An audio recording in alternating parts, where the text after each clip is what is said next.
Hi everyone and welcome again to my YouTube channel, Woman Enough for Marriage. My name is Wumi Ajayi. Today I want to talk about a topic that I find very interesting and exciting, and it's about physical touch, the benefit of physical touch. And the reason I find it exciting and interesting is because it's such a free gift that God has given to us that has a potential of improving not just our marriage relationship but all of our relationships. And it also has not just health benefits but mental health benefits, emotional benefits and physical benefits. And I think that it's a gift that we underutilize. I always talk about the fact that God was intentional in creating us as humans. If we look at the skin, it is one of the primary sense organs that can sense not just touch, heat, pressure, cold, pain, and pleasure. And physical contact, whether we like it or not, is a basic human need. The skin is the largest organ of the human body, and it's said to cover about an area of 20 square feet on our body surface. I don't think that is a mistake. God must be up to something. God must have a reason for making the skin the largest organ. And if we also look at the sense of touch, it's said to be one of the first sense to develop in a human and possibly the last to fade. And a lot of research has gone into the benefits of touch. In neonatal nursing, there's a concept of skin to skin, where when a baby is born, the baby is born directly onto the mother's chest, and there's so many health benefits from that. When you're looking at after premature babies as well, there's a lot of benefits in skin to skin. It's been known to improve how well babies perform. And we all need touch, whether we're young, whether we're old. I know that as parents, we're very good at touching our babies, touching our children. We comfort them, we hug them, we pat them on the back, we hold their hands.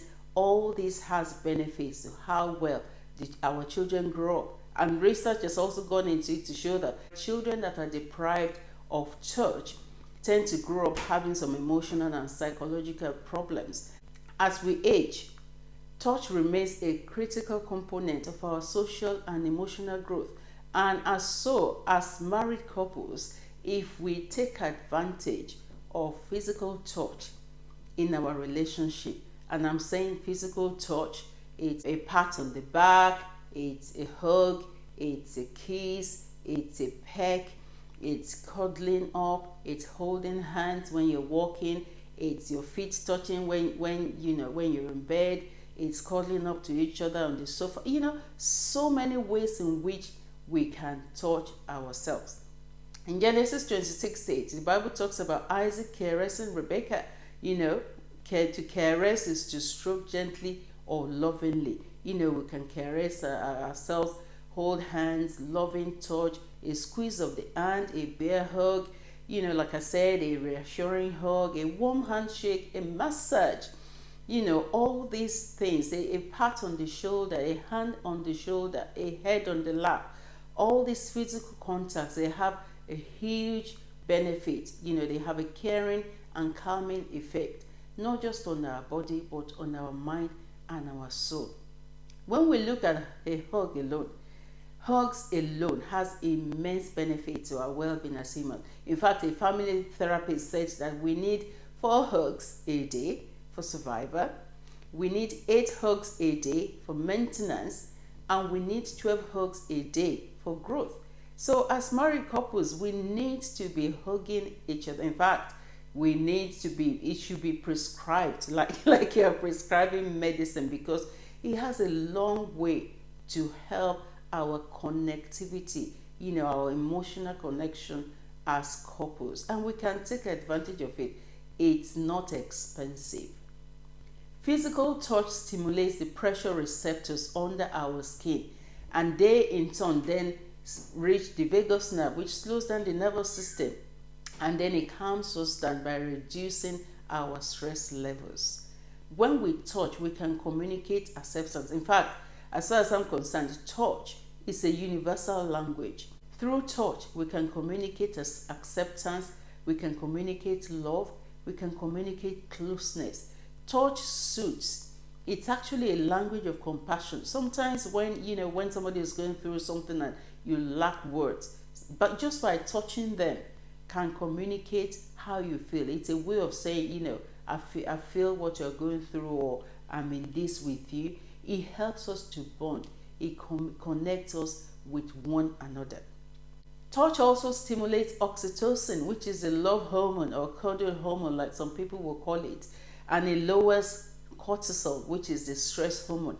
And so, through touch, we can reduce each other's anxiety and stress. Touch is also been shown to alleviate depression, to improve our immune function, to reduce pain and enhance attentiveness, decreases blood pressure, and it calms our heart rate.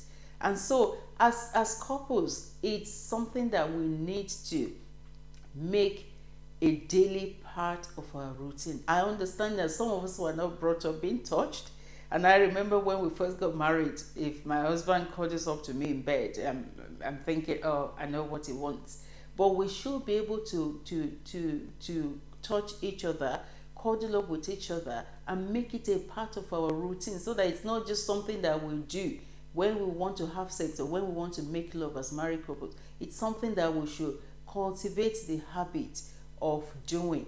Make up your mind that before you leave in the morning, you give each other a hug or you give each other a kiss. That's your connectivity. That's you releasing hormones that will help you to bond as humans. Our touch, human touch, is so powerful. Very, very powerful, and we can take advantage of it. For those of us that were not brought up being touched, sometimes it's about making up our minds. When we understand the positive effect, the advantages, the benefits that comes with physical touch, we need to make up our minds to take advantage of this gift and use it to help our relationship. And there's so many ways in which you can touch. Like I said, hug, kiss, massage, and all that. These are the ways in which we can enhance our closeness, enhance our bond as couples. So basically, touch has the potential to enrich our lives, but often we underestimate the power of touch. I understand that some people will be averse to touch, not just because they weren't brought up, being touchy-feely, but because they have tactile sensitivity, so they are just unnecessarily hypersensitive to touch. But it's about finding out the reason why you don't want to be touched and actually doing something about it, so that we can maximize the benefit of touch in our relationship. And it will be interesting for you to know that actually now some people do pay for touch. We've all gone through this past few years of COVID and lockdown and all that, and not having human touch. But actually, some people are paying dollars, up to $80 in America, up to $80 an hour to have physical touch with strangers. To have hugs, to play, to just have somebody touching you for various reasons. And if people who pay to have physical touch with strangers, why are we as married couples not taking advantage of? I'm not endorsing it. I'm not saying it's something that I agree with. But all I'm saying is, if people are paying to have physical touch with a fellow human, maybe because they're lonely or they're not in a relationship and all that, and we are married and we're not taking advantage of it, we're actually shortchanging ourselves as married couples. So we need to take advantage, maximize this benefit, because we don't even need to pay for it. But like anything else, we just need to be intentional about it. We need to know that this is good for us, and then we'll do it. And it's something that you can make up your mind that it doesn't matter whether we're angry, it doesn't matter whether we're fighting, we must cuddle up to each other in bed at night before we go to bed. We must give each other a hug before we leave the house. And these are all the ways in which we can safeguard our relationship. So I want to end by just saying that, in summary, touch has immense power that we can benefit from in our relationship. It can communicate positivity. It helps to provide better sleep.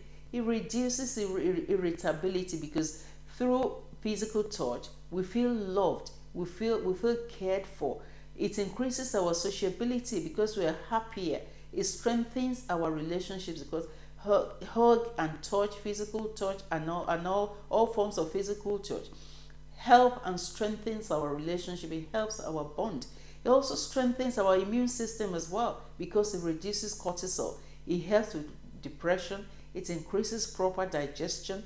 It releases serotonin, which is the hormones that makes us feel good. It enhances our sense of well-being. It stimulates oxytocin, the cortisol hormone, slows our heart rate, lower blood pressure, gives us comfort and relieves sadness. It can help us feel happiness and joy. It can release tension and tightness. And this is like, I don't even know how else to say it, but this is like, it's something that I feel that we're still working on it in our relationship, but I feel that it has immense, immense potential to help our relationship. When you go out for a walk, hold hands, just touch, just take every advantage to touch. Whether you're in public, whether you're in private, just make that contact, physical contact with each other, and you will see the benefit of it. And as you make it a habit to touch, and touch, you will begin to see how close you grow as married couples. Thank you so much for joining me again. I hope you pick one thing or the other from it, and I will see you in my next video. Let's remember that marriage is not to be endured, it is to be enjoyed. God bless you.